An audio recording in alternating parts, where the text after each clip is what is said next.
Welcome back. Welcome back to the Detroit is Different podcast studios. And I have in studio a brother that came in for like something short, but definitely has been someone aware of Detroit is Different for a while. In community, doing a lot of work and a lot of advocacy. That advocacy of making sure that our environment is safe, but also definitely sometimes facing some political machines. And as we talk about political machines, he's in the thick of it all right now. He's a candidate for District 7 of the Detroit City Council. Denzell McCampbell, how are you today? Good. Thank you for having me on. Definitely. I told you before, I was like, I need you on for a full episode, man. Absolutely. Thank you. It's more to talk about. We've been in rooms together before. For sure. You've seen me get boisterous and give my soliloquies and anecdotes. We love it. About so much of Detroit, and It's a lot. Yeah, I appreciate you. Definitely. Yes. Thank you. And Absolutely. you've definitely threw your hat in the ring and heightened some other voter engagement before. But right now, D7, man, and D7 has a new face as many of the districts have shifted. Absolutely. But that footprint, so people kind of know, is like I know neighborhoods by like high school. So Right. it's like more like McKenzie area. Cody, definitely. So it's touching Dearborn. Yeah. And it's coming through like that west side pocket of Detroit. At one point in time, we're looking at Fred Durhal that was in that seat, Yes. and no longer. But the district's even changing from what was before. And it puts you in a race, one of the tighter races, against someone that's a state rep. Yes. But we more so here talking about you today. Appreciate you. Yes, sir. So with that being said, man, we start these off with your backstory. How many generations deep is your fam to Detroit? Wow. So I would say about 4 generations. 4 generations Yeah. deep. So my dad is from Detroit. Okay. And my mom actually is from 25 miles outside of Selma. And I tell folks about their history in my family. My dad is retired from UAW. He went to Southeastern and got a job in the factories. And that was all he wrote, right, in that way. Mm-hmm. And really put his family, our family, through school with that factory job, that union job. My mom moved up here at the age of 18 from Alabama. All right, now I'm so used to that Alabama story being like further generations, not necessarily so close. But now I got to ask your dad's side of the family, where did they come up from? They also came from Alabama. Whereabouts? Around Marion, Alabama. Okay, Yep, all right. But just still the Alabama roots. Exactly. It's a lot of people from Georgia and Alabama when you start talking to these black folks Coming with to these Detroit. interviews. Yes, Yeah, man. yes. But your mom coming, what was it that led her up here at 18? You know, she told me about her. So she was the baby of 14.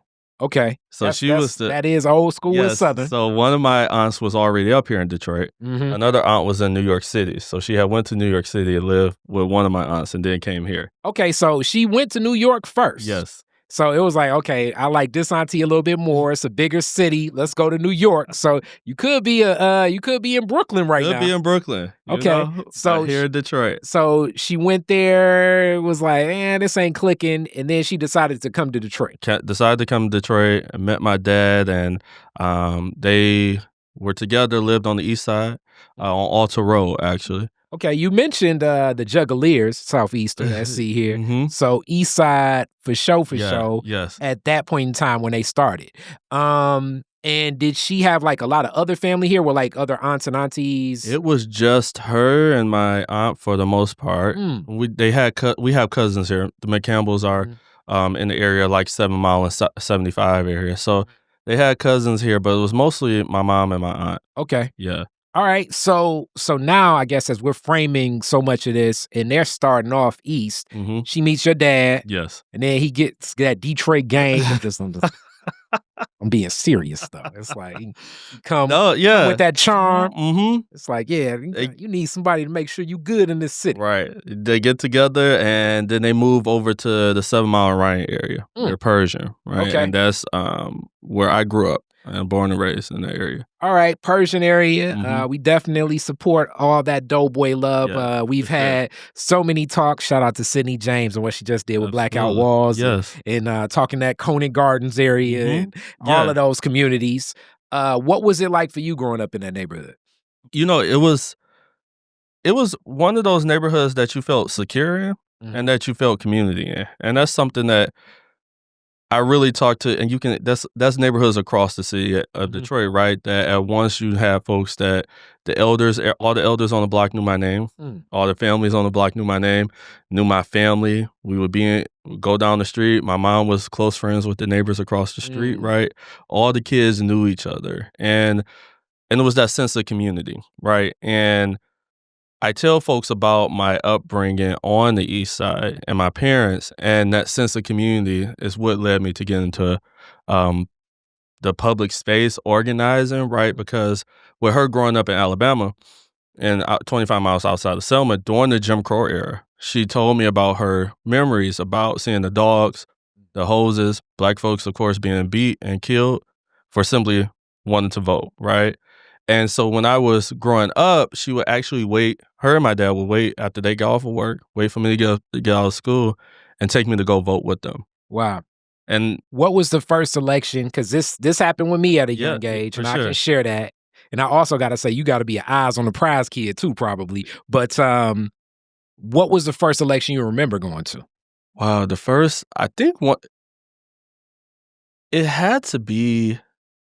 I remember seeing like Sharon McPhail's name on it or something. So that's just the name that I remember, right? I also remember Kwame's first election as well going, but she would take me when I remember going when I was much younger, right? When I was just, at every election they would take me. But I just remember those names from growing up. Growing up, right? Okay, because I definitely remember and Jesse Jackson actually won Michigan because of all these Detroiters. But I remember that election as a kid and going, and I brought up Eyes on the Prize because it was a PBS series, just so much about the civil rights movement that would play like almost it's like Roots and Eyes on the Prize. You sit down and you watch that. It was like tapping into Black history.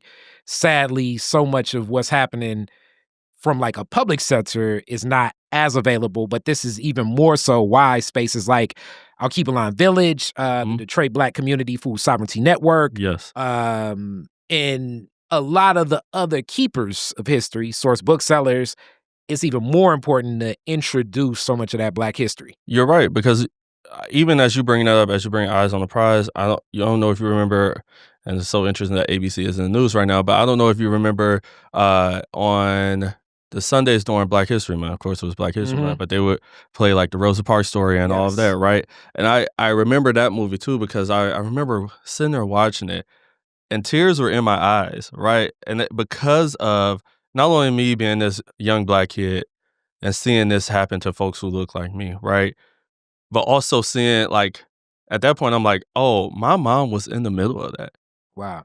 Right? And how we have these conversations about history and thinking that, oh, it was so far long ago that for some reason we are past that. For me to be at that age, like 8 years old, probably around that time, and 6, 7, or 8, and my mom is right there and had experienced that. So this was not something that, I just read in the history books and see or I see on TV. She's right there. And as we're now in this place where not only folks are erasing history, but also trying to roll back any sense of policies that we have had in place to try to reverse that, and to also try to, I wouldn't even give Black folks even a sliver of justice, of materials that we need to survive, and a place, right? And I say even a sliver because we know what we had was not enough. Yeah. I remember, as you talk about that Rosa Parks story, I remember Miss Jane Pittman and me going to Aisha Shule. Shout out to School of the Gifted Child, one of the African Center schools that were here. So much of that was just so prevalent, but it was a wave as my interview and some of the clips are running out with Phil Simpson, kind of in that same community, really, like the Sojourner Truth Homes, which is kind of not far from there. It was actually right behind. It was right by. So I grew up on Lamont, and then was Atkinson School, and then right behind Atkinson was the Sojourner Truth Homes. And he went to Atkinson, and he was just talking about how that was a lot of the African-centered education at the time that was permeating in Detroit for many reasons, but that was even present in his schooling at Atkinson.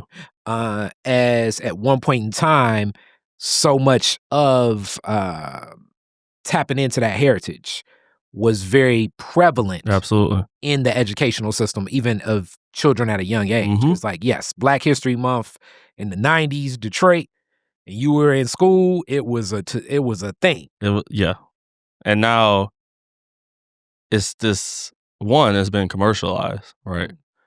By folks who don't look like us. That's one thing. And then it's been even more whitewashed in a way. In this thought around, how do I put it in this way? I feel like one has been erased and whitewashed, right? And to try to make I bring this up because I've done organizing around in the movement for Black Lives, to push back against police violence in the city and across the country, to push against the over-policing and mass incarceration of our communities, and the aspect that we're in this place that we don't need further action, right? And I've often seen, and this is and what I mean by in Black, I mean by in this whole mass front, not by Black folks in our community, but that is we have what we need right now. The I guess that narrative running now, and I didn't think we'd jump off into this so fast, but we here now. But the Black fatigue, like so many of these counterpoints, it's very much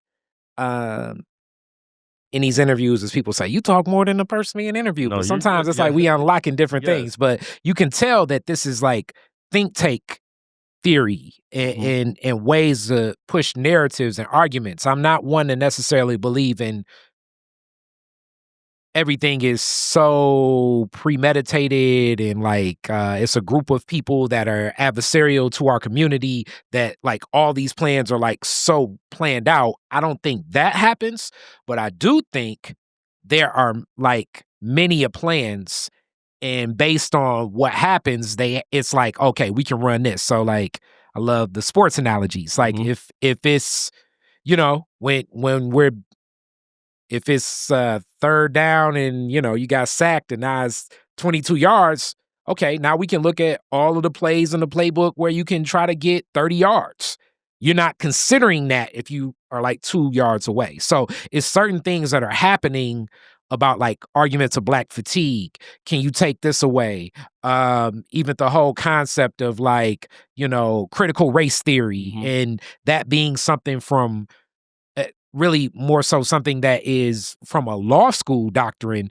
But if we can propagate this and raise this discussion up, we can make it seem like, okay, now by presenting this to any student that's not Black, especially white Americans, that's making them feel guilty, which making them feel inferior, which is having a direct impact on their test scores, which is like, and it's like, that's not even anything to do with what critical race theory is. Exactly. But if I can present this disinformation, misinformation, malinformation, and propaganda and pull that out and really tap on the hearts and minds how I'm tapping, hence that dog whistle, classic Ronald Reagan type of thoughts. Yes. Now we're presenting these arguments to sway favor, not just in policy, but in the ways that people respond and interact with one another, and the way that the economy starts functioning, because you're going to resource things less that would go into, as you would say, like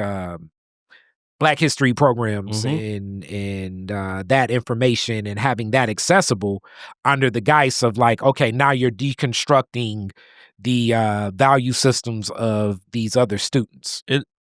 It really creates that slippery slope, right? If we allow ourselves to have conversations about, oh, we can remove this from education. We can remove this type of curriculum from Yes. education, right?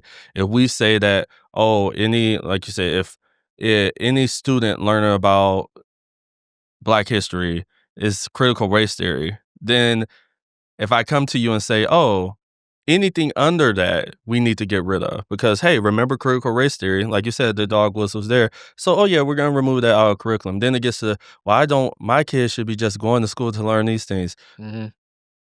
Your kids should be going to school to learn about all of these things. And we also should be learning about these things to not repeat it. We also should be learning these things to build up character. We also should be learning about these things to make sure that our kids know right from wrong and to be better than we were before, right? That should be the goal. And it really creates this aspect, as we've seen in education, as we've seen about policies across the board, of really pitting communities against each other.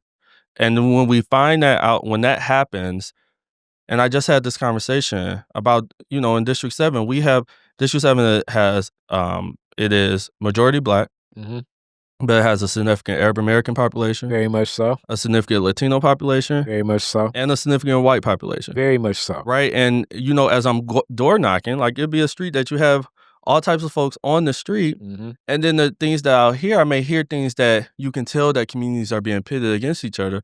But when it comes down to the actual problems that our neighborhoods have been disinvested in. Yes. And then folks are being made to fight for scraps within each other.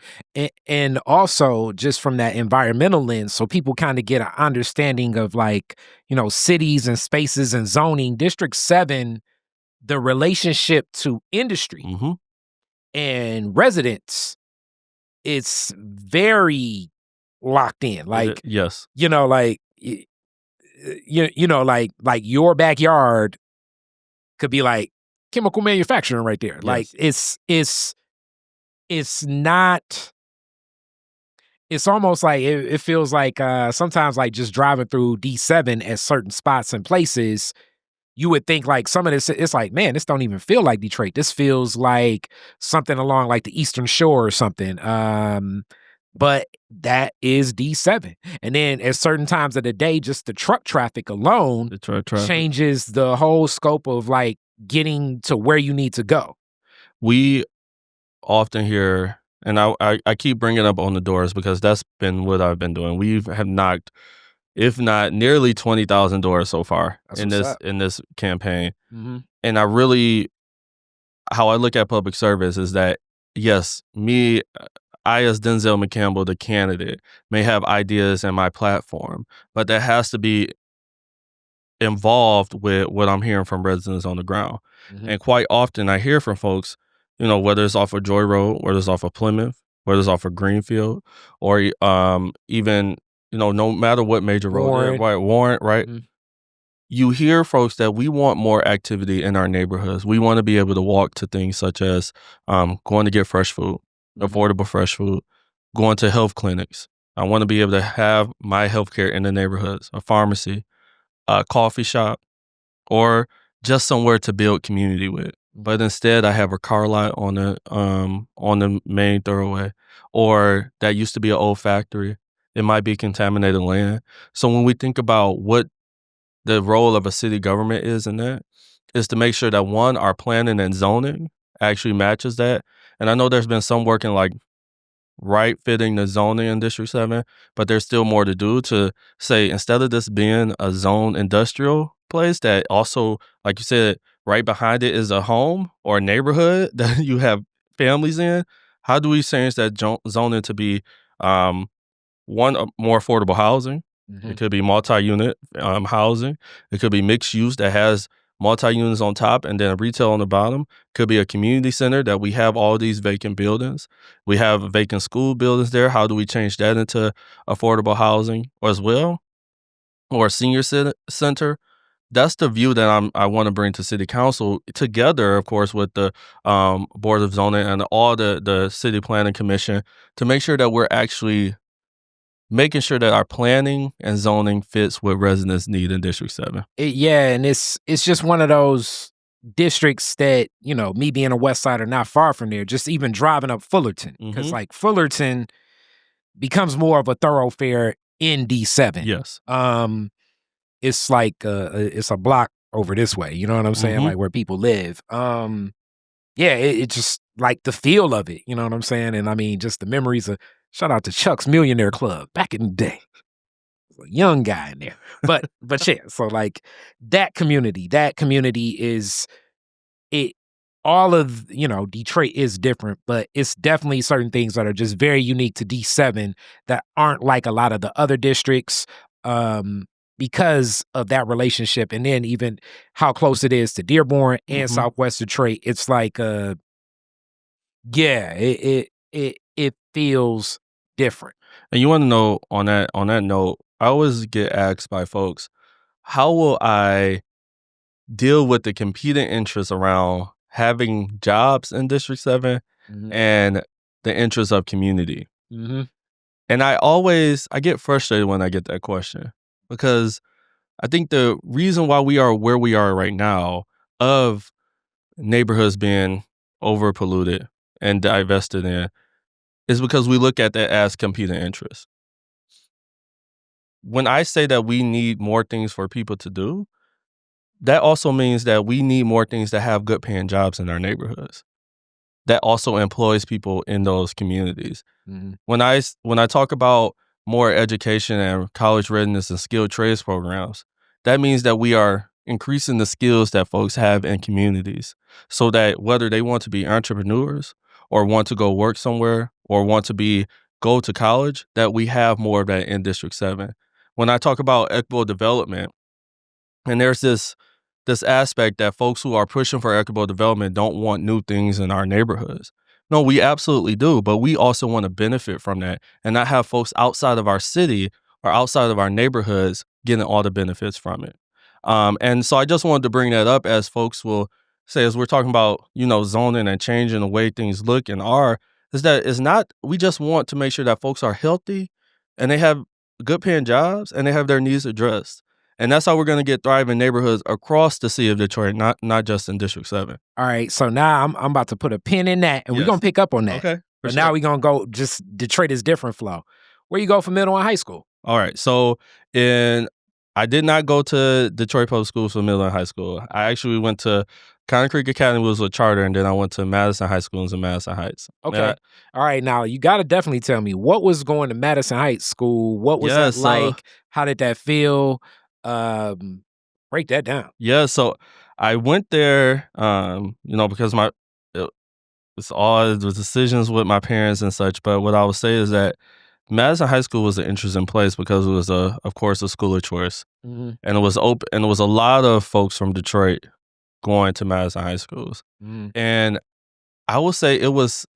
And you can go back if you look on Fox 2. I remember when there was the school board trying to close the schools to not be an open district anymore, because it also showed me the racism that existed in Metro Detroit, because you would hear things such as, "Oh, I don't want school of choice kids on our lawn," or "They just come and drop trash on the lawn." And folks are like, "Well, how did you know that they are school of choice?"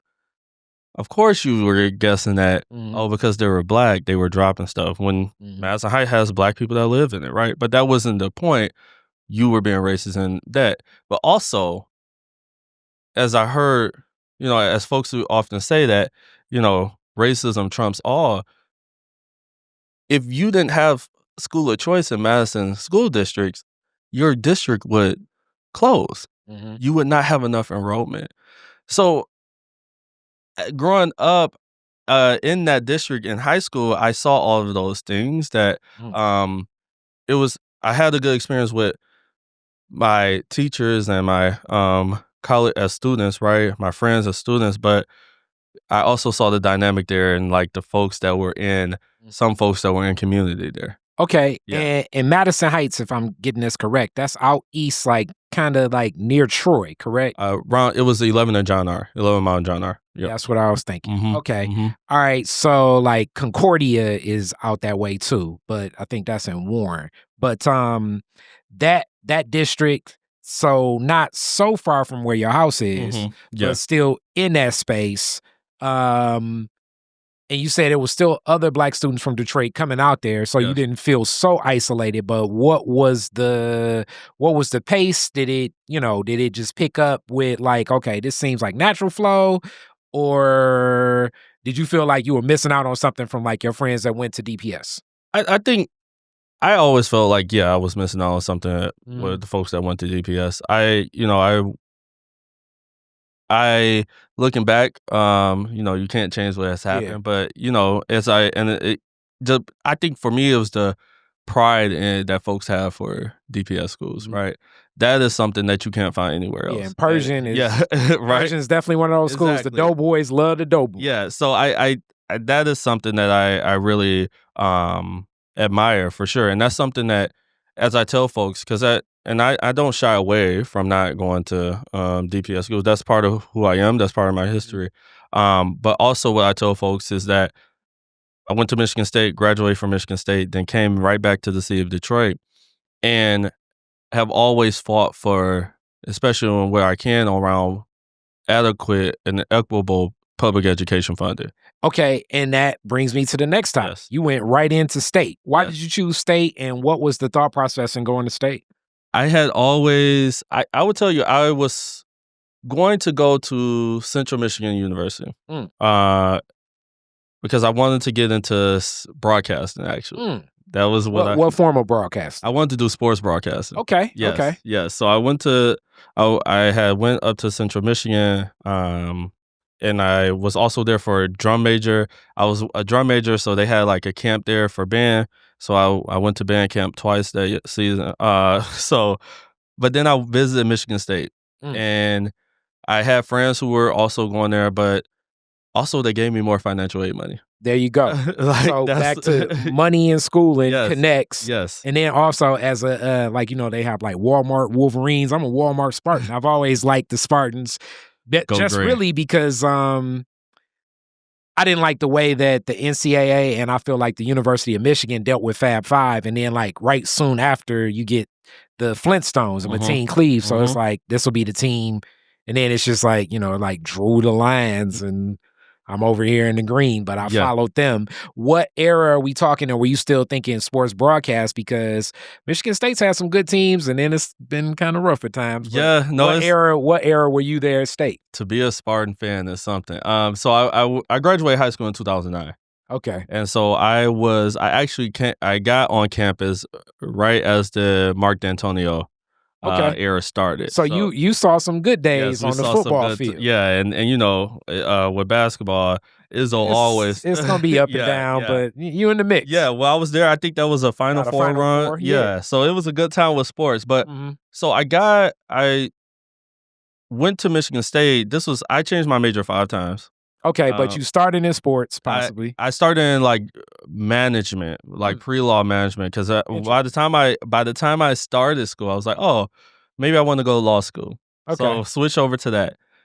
But then I also gotten more and more into politics. So also this is right after Barack Obama's election, so 2009. So that really, and then I also had a teacher in U.S. history in 11th grade as well. So this was during that time I was going up to thinking about sports broadcasting. I also had this class that we were going through U.S. history, and then going back to how the childhood context that I grew up in, while thinking about the Jim Crow era and what Black folks went into, and then also studying the presidencies during this U.S. history, studying the presidencies and how folks approached that. That was also during the time you hear about this whole Abraham Lincoln freed the slaves, and then learning that no, he didn't really want to free the slaves. He cared more about this national aspect of keeping the country together than anything else. Yeah, right? I like that you touched on that. I love to lift this up because it's like I get to speak and present this to people. It was quote unquote freeing the slaves was an externality, meaning like it was a economic income. It was an economic outcome that was not necessarily intended for what you were doing. So it's kind of like, I'm making this like if you're side betting in a dice game, you're not necessarily the person making the mark, but you get what's out. Two dynamics. The North was really losing. The Union was really losing to the Confederate Army, and welcoming in enslaved soldiers into the Union was a key in that victory. And also, at that point in time in American history, the Confederacy's economic prowess was completely built on this institution of enslavement. So if you allow this to continue, it's only going to be so long before you're going to end up losing this battle altogether, because clearly the apparatus and everything connected to this is so key. Hence, that's why those Confederate statues and the Daughters of the Confederacy, it's really deep, a lot of this stuff that they're taking away from history books, how it's so interconnected into things. But it's like, definitely is not the stance that I think a lot of people make of what Abraham Lincoln was saying. Even a lot of people saying Abraham Lincoln himself was black. Yeah. but it was more like you can't have that continue. It would be like, if I'm trying to think of another great example for a person, like if you have if you have a kid that you don't want to have no candy, and then you let them go trick-or-treating, it wouldn't be smart to let them go trick-or-treating because they're just going to get more access to candy. If the South would have kept on with this mechanism, then they would have only got more resources from Portugal, Spain, and many of the other nations that were supporting the Confederacy to eventually topple the Union. I appreciate that breakdown. And that's something like, as we learned about that and went through the eras in this country, I realized a little bit around this aspect of government, right? Of this collective, because government, right? If you break it down at the basic things, it's supposed to be a collective body, a body made of collective voices that make a decision for a mass population, right? That carries out that, whether it's a city government is carrying out snow plowing for a neighborhood or a city, or a fire department, or whatever you may have it, a collective pool of resources and people. And I looked at it how the government in this country has been used to definitely harm and kill people. Most definitely. Continues to be, right? And also has been used to lift people up. Very much so. Right. And that really got me as I got onto Michigan State University. And I'll tell you what really got me into that is that when I was on campus, this was also during the time that the Larry Nassar, it was actually happening, but this was before it came out that the news broke about it. But I was also in student government while I was on campus. And I remember we were sitting at the table with university leadership, and we were pushing for more funding in the counseling center and the sexual assault program for awareness and to help survivors of sexual assault on campus. And we were saying, hey, you have folks who are going through a traumatic event waiting weeks, sometimes up to 8 weeks, to get an initial appointment in the counseling center. We need more staff there. We need to increase funding. You just increased our tuition, so we know you have it. And they sat at the table and told us, well, if we put more funding into that, we're going to have to take funding from the classroom. That was clearly a false choice.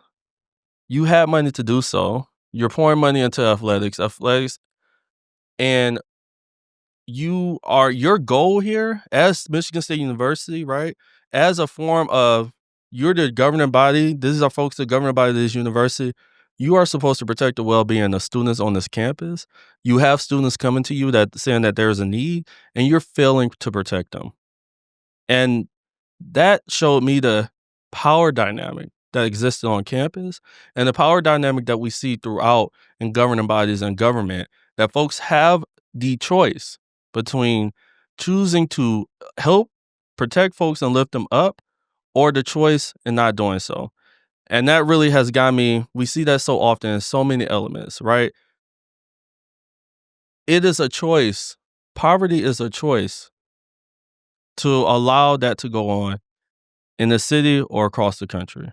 I wanna hit some points definitely to what you said. So for people, Larry Nassar was a gymnastics coach from Michigan State, or that was coaching at Michigan State University, but he was also one of the lead Olympian coaches for gymnastics across the USA program. So like the gold medalist. Many of our most beloved gold medalists were sexually assaulted on Michigan State's campus and through trips via Michigan State's campus with Larry Nassar. This is happening in the shadows of what was happening on Penn State's campus with the football coach Sandusky. And then soon after, as we find out, even though much has not really been uplifted about the doctor on the University of Michigan's campus. So like this,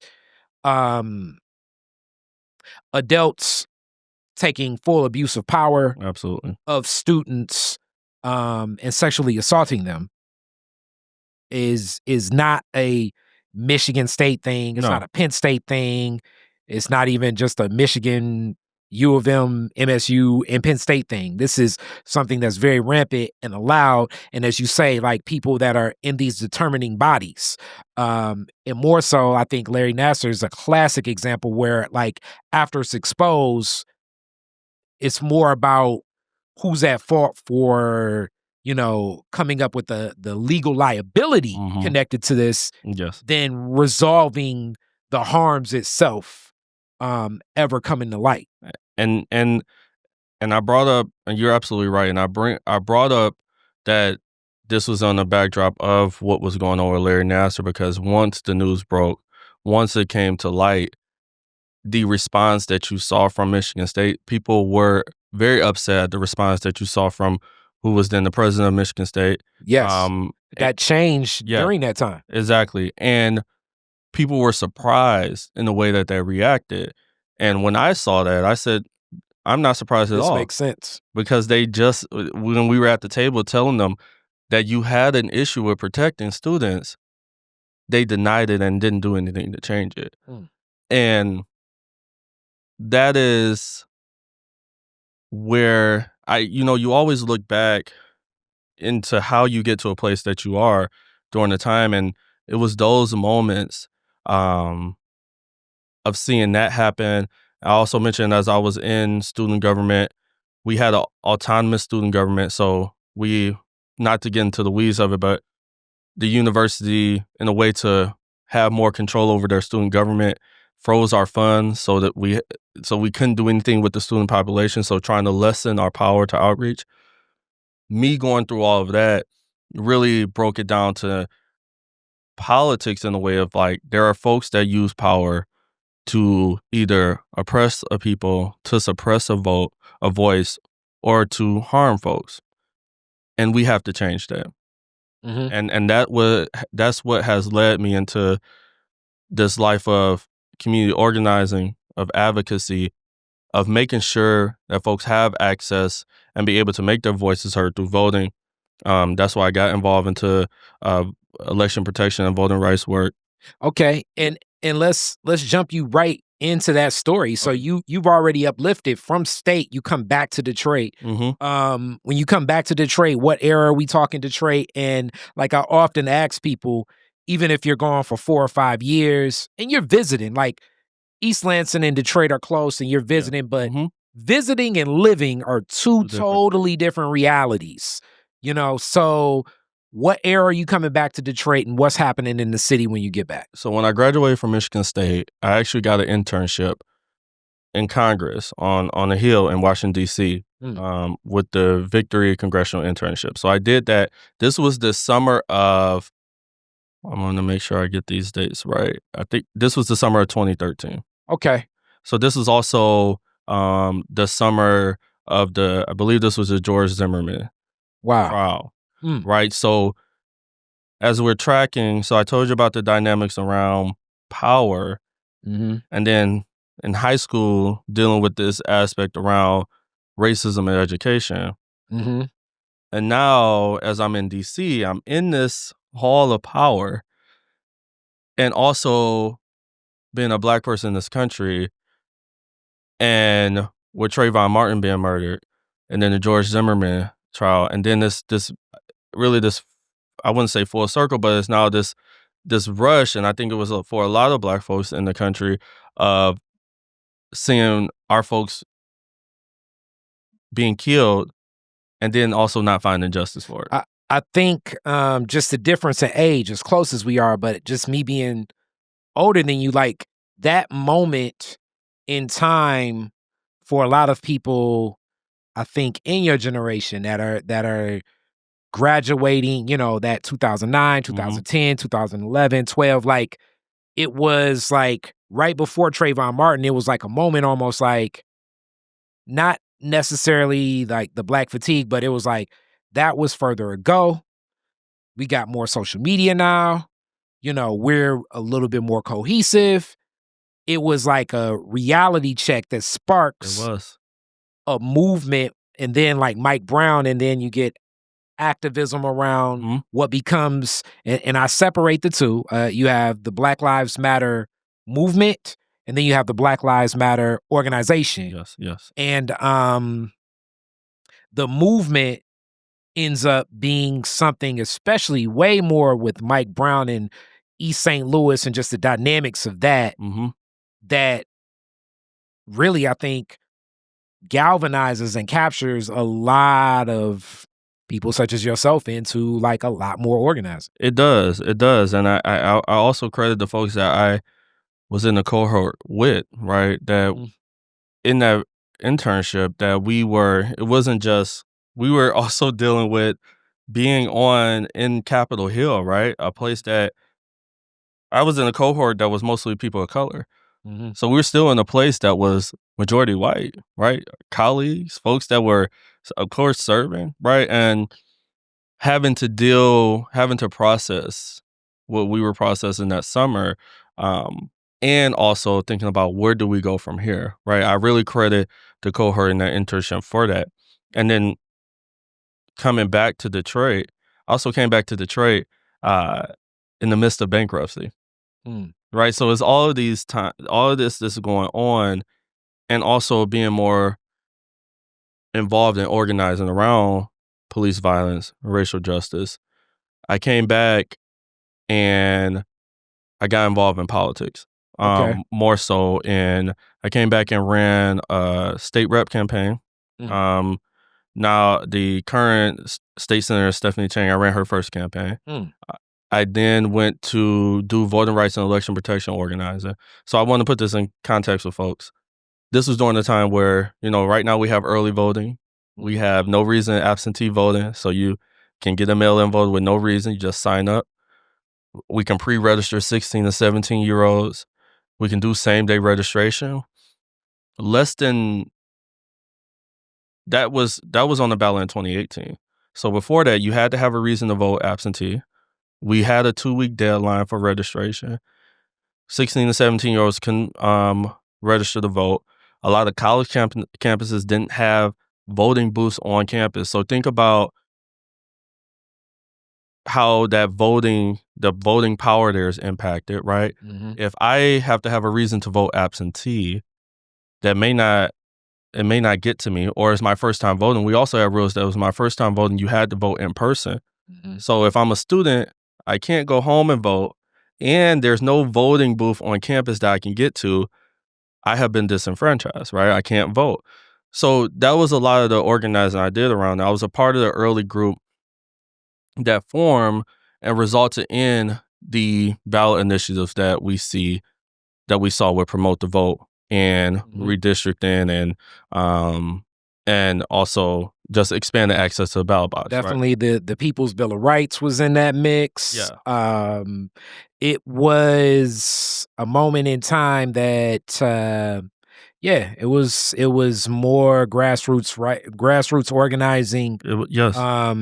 was very prevalent for a lot of like initiatives to action. It was folks saying, "Look, we have an issue here, and we're not gonna wait on anyone to solve it. We're gonna push forward with it." During that time, it's like also I was a founder member of the Black Youth Project 100 Detroit chapter. That we really pushed. This was part of the movement for Black Lives. So BYP. Yeah, exactly. And we were doing organizing, meeting folks where they are, and being in the community, asking a question around what does public safety truly mean for folks. And we were pushing back on the notion that you just had to fund police and then that would be public safety.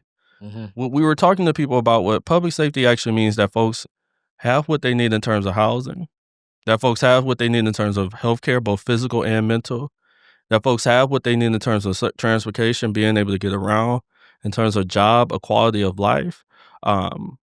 That we knew when we address those things, we actually make our community safer and we increase the quality of life for folks, right? That mass surveillance and hyper surveillance was not the way to go. Well, this is another one of the more philosophical discussions and points of that, because there are people that argue and lean more towards crime is embedded in the actions of a person that would do something that is detrimental to society. So certain people that believe that these people are doing acts to be detriments to society. And then there's an argument that society itself has put people in conditions that create the symptoms of the detrimental acts. It's like society itself is failing. And in the philosophical debate of like which one comes first or how or where, I don't necessarily know if that answer will ever be necessarily an absolute, but I do know that the reality of living in a community where what's labeled as crime is prevalent, the functionality of it is definitely way more connected to a lot of quality of life issues than I think people just necessarily being defiant towards society itself. And we see that day in and day out, right? I bring up the aspect around mental health care. You will hear from police themselves that say, I did not get into this to be a mental health provider. I'm not trained to do this. Just think about if we funded mental health care in the way that it should be, that we broke down the stigma for folks to get the care that they need, that we met folks where they are to say, hey, we're going to help you solve this together. And how that's connected to many of the issues that, whether it's around crime, a crime of opportunity, right? They call that, whether it's around housing, jobs, right? Like, you think about how we handle those aspects. If you think about also with the young folks in our city, increasing recreation, increasing mentorship programs. I always bring this up because it was in the conversation when we were talking about expanding or extending the curfew and changing the way that was fine. And there was a Free Press article that was a young person from the East Side that said, I got involved in a mentorship program and I saw that there was something different out there for me. And that's what other people like me need to see. So we connect, like we have to listen to the folks that are directly impacted by what we're trying to solve, right? Now, here comes the politics of it. All right, and this is not even a Detroit is different opinion. This is a Khary Frazier opinion. Absolutely. I believe that it's balance in everything, what's constructive and what's destructive. I believe that Western civilization historically is more destructive. We're watching it play out right now. Fear is more of a motivating factor to cause action Yes. than substantive construction. I mean, I see it in my reels. Like if I have a reel and it's more something that's more from a lens of destructive, it's going to have way more views than something that's from a lens of constructive. Mm-hmm. It's a society itself that feeds into these things. So when I say this, I mean that, I've said this a lot of times. Cops need criminals. Judges need criminals. Jails for sure need criminals. It's a whole elaborate system. I mean, you can walk into a courtroom, walk in Frank Murphy Hall of Justice, and you look at judge and attorneys and bailiffs, clerks that are paid what I would consider in this market very handsomely salaries to deal with the challenges of people that possibly ain't got a pot or a window. Yeah. And this whole system functions in this space. It's going to always be prevalent. One of the things that really stands out, I went to Northwestern High School, whole different reality. Like some of the funding for Northwestern at the time when I was there had like some anti-terrorist funding into it. Like we had gang squad units inside of Northwestern. Now that's connected to monies that's set aside between a relationship between the Detroit Police Department and Detroit Public Schools at the time. Like this relationship is needed and this is a lucrative relationship. These 6 cops aren't coming up here every couple of days because they just care about the community. And I'm not saying they don't, but I'm saying this is part of their job. So the weapon sweeps and the drug sweeps, they need to find something. I mean, it's like this goes into the political structure of a lot of things happening in this country. And I mean, definitely we can point out who's at, Pennsylvania Avenue, but it's not just him. No. The fear factor of causing response is a lot of what pushes the psychology, I think, of how we function in a lot of things. You brought up the example of the reels that you post. I don't know if folks that are listening and watching this, right? There is a reason why what we're seeing on our timelines now is what they call rage bait, right? I don't know if folks have seen these text messages that folks say, "Oh, my significant other sent this about I did this," and mostly that's fake. Mm-hmm. But what folks are doing it for is that the algorithms on these social media platforms are bumping it up. Yeah. Right? Because it's getting them clicks, it's getting them more ad revenue, it's getting them more money. And I agree with you. It's the way the system is set up that, yeah, I look at it in this, as I brought back the whole that this policy is a choice and these results of policies is a choice, right? If we think about, you bring up the courts, right? If we're thinking about the function of government, we have gotten to a place where money is deeply engrossed in the function of government. And we see this with the services that very folks much bring, so. Right?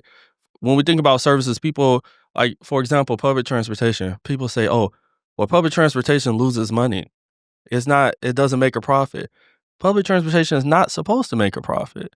It is a public service and good, right? When we think about but we never hear this conversation about tax giveaways to billionaires and corporations. I mean, you never hear about defense contracting. We never hear about fear. Exactly. Yeah. We never hear about war. We never hear about defense contractor.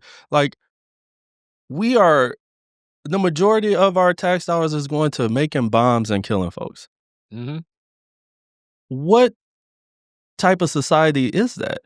It's the society that has grown, and I mean, we can call it the military industrial complex or whatever, but like I think from it's been rooted in a very destructive system. Like, this goes back to tracking history. Like, even the way we look at history, we're not looking at history as you say, yes, America has done, America has provided beneficial things to nations and everything. Like, even a lot of the arguments in, this past year about like cutting USAID and how people looked at that. But USAID, when you study some of the history of it, has been connected to a lot of the co-opting regimes of a lot of foreign actors that were destructive to communities across the world. And it's been more so pushing the interest of American interests. And more so when I say American interests, not like me and you American, like American corporate interest. American corporate interest. You know, like the same as you talk about, quote unquote, freeing the slaves through those same externalities, other attorneys have found, okay, a corporation now functions as a human being as well. It has speech, right? Yeah. So it's like you have to engage with the corporation where it's, as even though this, you know, it's a group of people that have this corporation, but you got to interact with it as if it's a being itself that is autonomous from the people that are connected to said corporation. Yeah. And you brought up a point around the aspect of like just how the system and how just the way things are. I gotten, this is a like this public service is my passion because like I know I'm running for Detroit City Council and it's a district seat, right? Yeah. And I have a platform that I intend to do a lot of good work around. And I also know a lot of these systems are much bigger than just a Detroit City Council seat, that it will involve a lot more folks on all levels of government, and it will involve folks on the outside. And it will be a system that has to look dramatically different than what we have right now. I mean, I can point blank tell you, like in my own lifetime, I'm 43. So like nicotine and tobacco is a classic example in my lifetime. Like it was a lifetime where I know if you're younger, you like, it was like a lifetime where you would walk into a restaurant and they say, this is a smoking side, this is the non-smoking side. And it's like, it's no air filters, it's no like big wall or nothing. It's just like, okay, we're on this side of big boys and they're on that side of big boys. The information about what nicotine does to the human body was known, as we are aware of, in like the 1940s, right? But there were still universities, many politicians, some that we still, support now. Yeah. That like up to like 1990 were saying that it ain't that bad. Yes. And the reason now, and I went to business school, so like, ethically, my business teachers will say like, they're more ethical now. I'm like, not necessarily. All they did was they found new markets emerging where they can do whatever they want to do with the cigarettes. It's just like, okay, we don't necessarily need the American mafia now. Yep. We can go internationally to these other nations and make, the hot dog parts of cigarettes and sell them over there. So we aren't even looking at America as a territory that we need to actually sell our products to. But that was during my lifetime that I could walk in a lot of organizing for generations against that fight. Generations of people in my family that have had cancer. Same. And who knows, like, what else kind of connects? Like, because in my lifetime, you could walk into a restaurant, like I say, this is smoking, this is not smoking. And yes, same.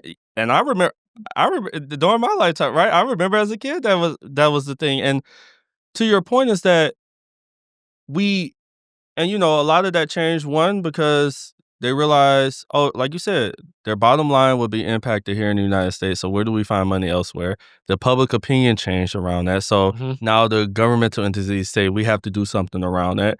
And that's also why I am so focused on this campaign and this work, is that I have noticed that a lot of folks are, there's an individualistic mindset that is really coming to folks because, and this is not to folks, the fault of our neighbors, is that folks are going without, right? So folks are in a way, what am I going to get out of this?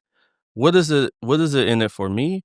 And how will I get a better quality of life? So I believe we have to address those issues, those things, those questions. And I believe we have a platform around that with this Detroit City Council race on the pathway to rebuilding community aspects so we can actually be in community with each other and say, this is harmful not only to me, but to you, to us, to folks across the country, to folks around the world. And then we have to take that collective action because the folks who are in opposition to us and our livelihoods and our well-being are banking on us being fragmented and being separate. So then they can come to you with the disinformation, with the malinformation and say, this is what's happened, that your neighbor is the reason why you're encountering this issue. But when it's most likely not, it is that the rich want to get richer and they want to extract and exploit all communities to do so. And that's the fight that we're in right now.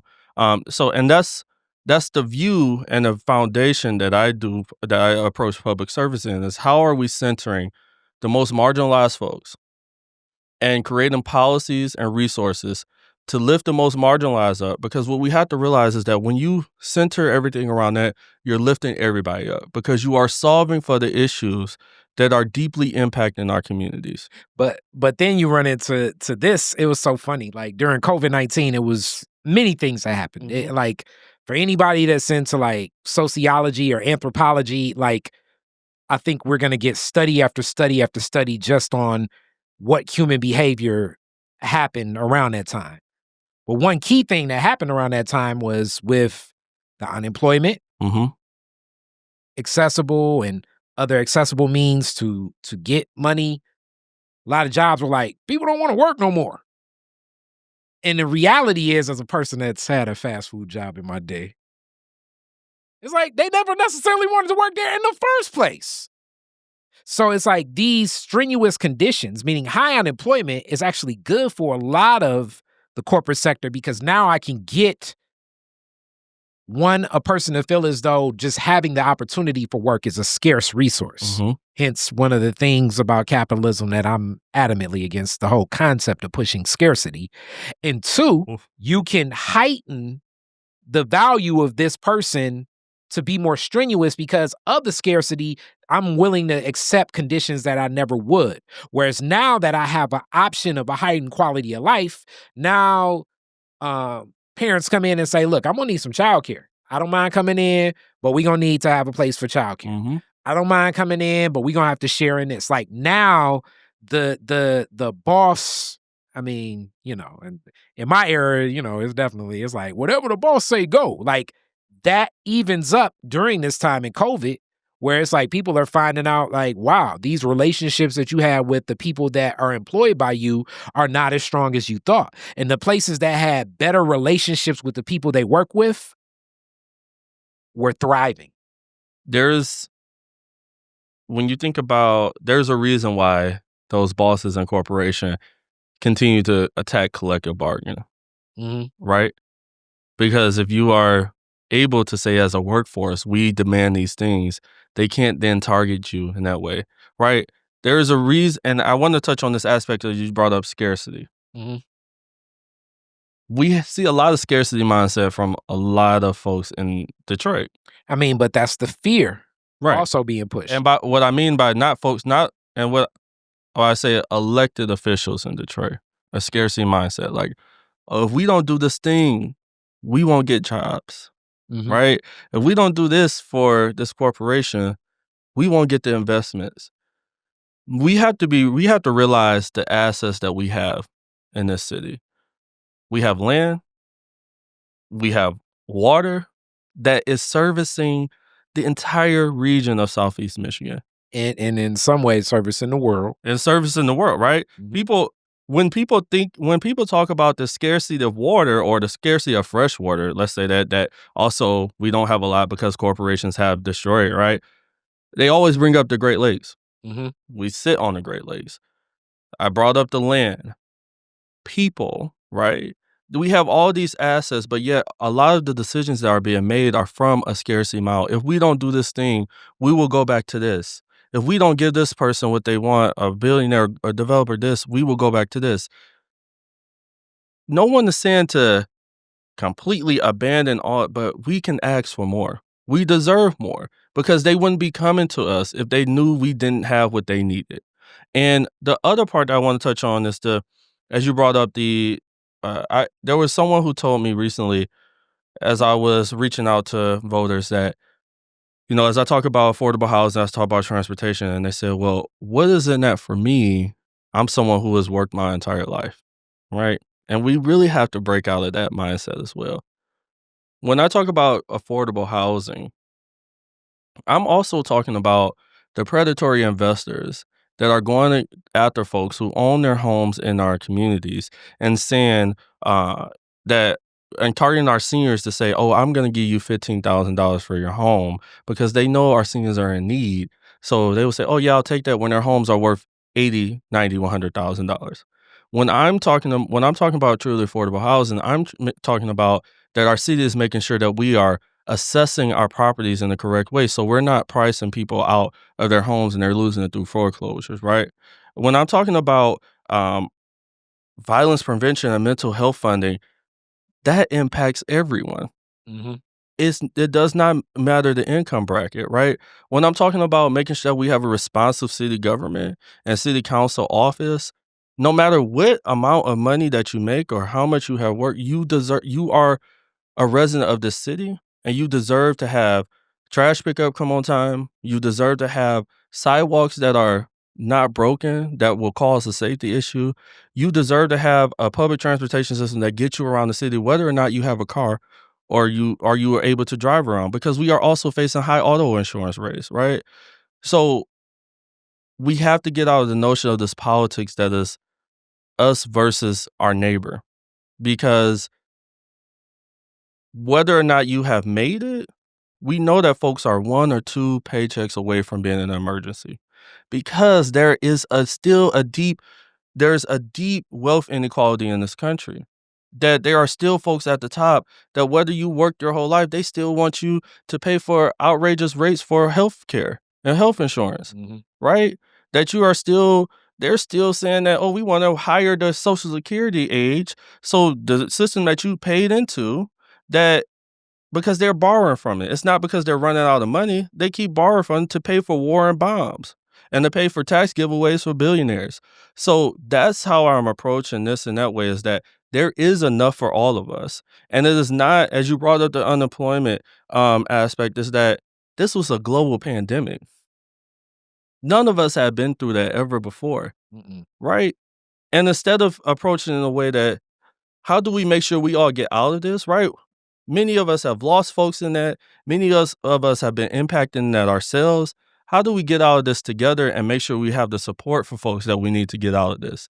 Instead, it was a conversation, how do we get folks back to work as quickly as possible? And we're still facing high rates of COVID-19 infections. I mean, I think that's also as when Councilmember Tate was here, one of the biggest questions that I had for him was, a lot of the investments and tax abatements provided for the city is for a lot of office buildings. And I've been raising this up where, in even some of the most thriving metropolises across America, office buildings are very desolate because since COVID-19, people have not gone back to work. That's another one of those, when people talk about, now that you have to even things out, do I think a lot of people want their people back in the office? Yes.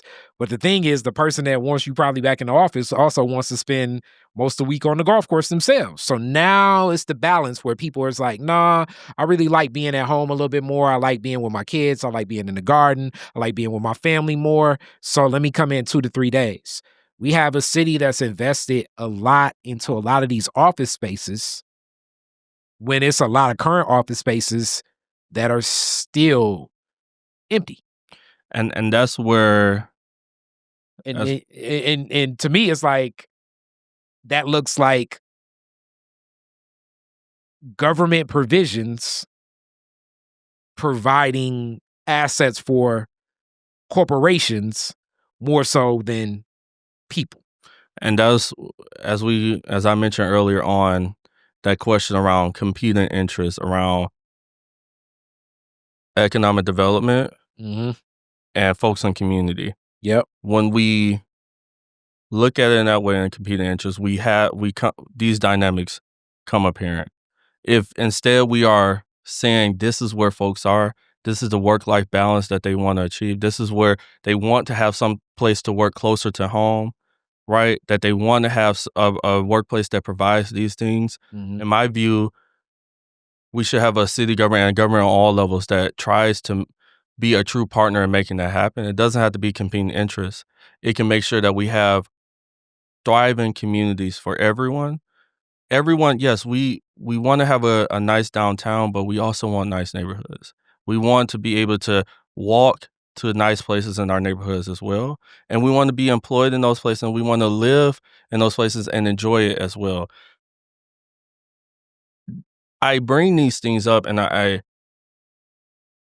think it's also, we talk about the system. I'm someone who doesn't take corporate PAC dollars, right? If you look at my campaign finance report, you won't see any type of corporate PAC, any corporation on it, right? Because I deeply believe that folks have made decisions based on that money in politics. And I want folks to know this, that we talked about corporations wanting to make money. Corporations don't donate to elected officials because they like them or they're a nice person.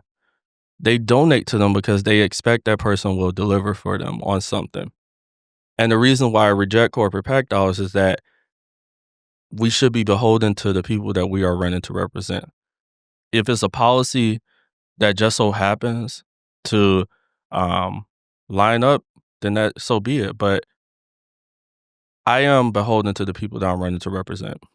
And this race comes down to that, right? Because, and I don't want to make this about my opponent, but on the other side, it's the complete opposite. So that's why I've been knocking doors. That's why I try to convey these policies that lifts everyone up. That's why I'm not afraid to speak out about the dynamics that we have in the city. Because if we continue to not invest in our in our neighborhoods, we will not see the population growth that folks are already, that everyone across the board says that we need to see in Detroit.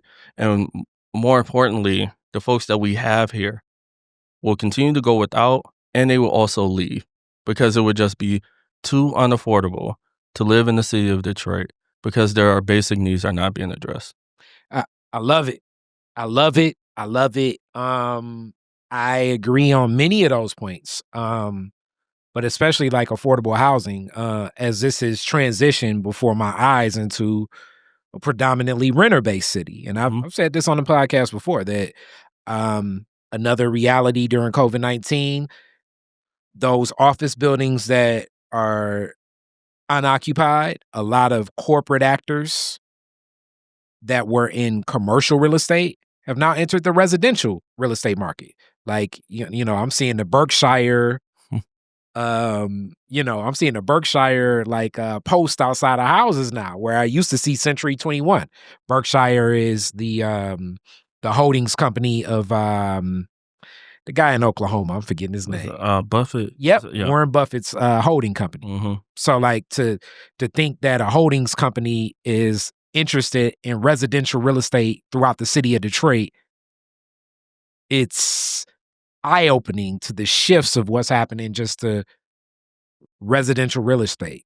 And that shifting into, to me, like I say, more corporate actors. And as more corporate actors get into that, owning a home moves more and more further away. And hence that's where, shout out to definitely rights to renew, what's going to happen with the tenants association, and just discussions that just weren't in the pantheon of Detroit just for so long because it was such a big homeowner base here. And you're exactly right. And we have to make sure that folks have a even playing field, right? We know that there are a lot of folks being taken advantage of when it comes to being tenants and renting. Like I said, there are a lot of homeowners that are being targeted. We want to make sure that folks, that is affordable to live in the city of Detroit and folks have what they need, right? Yeah. And this is just out of reach for a lot of people right now. Yeah, I would say between both these properties, I probably get like starting in like 2017.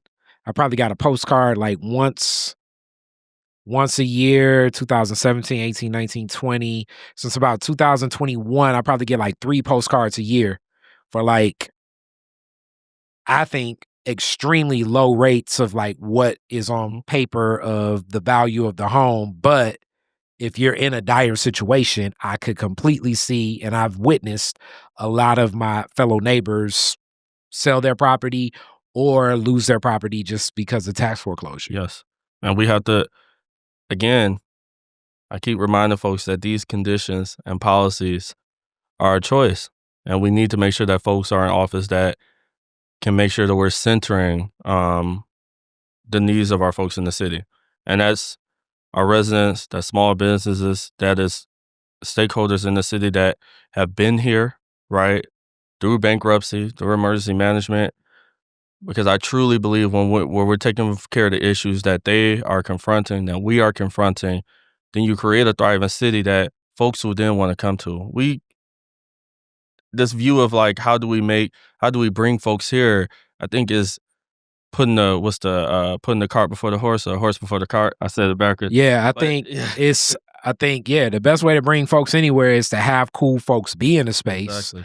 And they're gonna do cool things, and that's gonna get more people to want to be with what's happening. That's cool. Mm-hmm. Which now, before we get to a close, it's like, man, this has been more of a policy and sociological discussion, which I welcome, but I do still want to get these other points. Mm-hmm. After you mentioned Stephanie Chang, then you BYP 100. Where are you going from there? Let's just pick up some of that story. For sure. So I after running then the incoming rep Stephanie Chang's campaign, I did that voting rights and election protection work with an organization called Engage Michigan and the Michigan Election Coalition.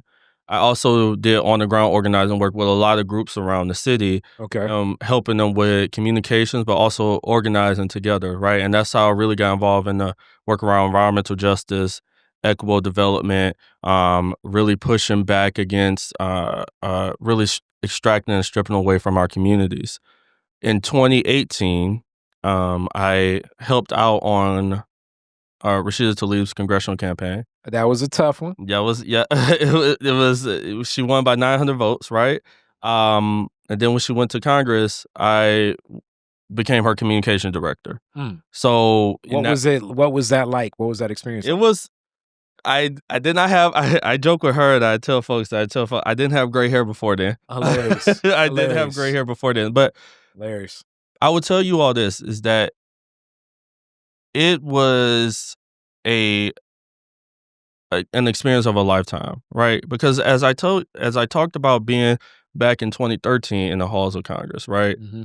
It was a different feeling then because I was not only in the role that I was in, but also I was there in the office of a member of Congress who was not afraid to speak up about what she believed and what she wanted for her constituents and centering that. And then I really saw the dynamics between folks who didn't take corporate PAC dollars and the folks who did, because she didn't take corporate PAC dollars. So I saw the ways that we could operate as an office, right? To say, no, this is what folks, then it was the 13th congressional, this is what folks in the 13th need, right? And I really admire that about her. Also the thing that the constituent services aspect, because we know government, especially on Congress, especially what we know now, the policies move slow. And especially if your policies that are not rooted in what corporations or corporate interests want, they move even slower. But people issues still remain. And Rashida always talked about solving people's day-to-day issues as much as she could in those constituent services while we worked on that transformational legislation that will solve that problem from not happening in the first place. And that was something that I really watched her do and the team do that I really learned from. And what I tell folks that I also brought to the table for me is that I learned about the appropriations process in Congress. A lot of the work that goes on is through committee staff and staff members and those relationships. And that's what I bring into this office, because Detroit will be in a position that we're gonna have to do more work to bring down those federal dollars because they're gonna be even more scarce, scarce depending to come. upon the relationship Right. between especially a Biden administration and a Duggan administration. Yeah, and after that, I left the office in 2013. Between there, let me step back. In 2018, I also ran for Detroit Charter Revision Commission, and I was on the commission. That's where we pushed the Detroit's Bill of Rights, which had a lot of environmental aspects, quality of life issues in there. A lot. It was really the blueprint of what we need to see. I remember that's when I'm introduced to your work, especially. Shout out Nicole. Love Nicole. Yeah, absolutely. Hey Nicole, if you're listening. That was pivotal work, right? And unfortunately the proposal didn't pass, but what we did in the commission really bringing folks to say, hey, what revisions do you want? Working together with folks on the ground, organizers, advocates to say, how do we want our charter to be shaped? That is something that will live with me forever, right? Yeah. And then so in 21, I ran for city clerk because voting rights, again, is important for me. I fell short. But in 2023, I left Congresswoman Tlaib's office, and now I'm the managing director at a statewide organization called Progress Michigan. We do a lot of work on the state level, especially with our legislature now. We don't have a budget, but we hold those folks accountable on the state level. So I worked on all levels of government, and I understand how they're supposed to work together, and I understand the power of each and what we'll need to do at the council table. Now, I just have this question, just in that same commitment, especially in a lot of fights on behalf of the people. Now I got a question about your people. What has been the response of your family, your loved ones, the people closest to you, in watching your commitment to a lot of this work?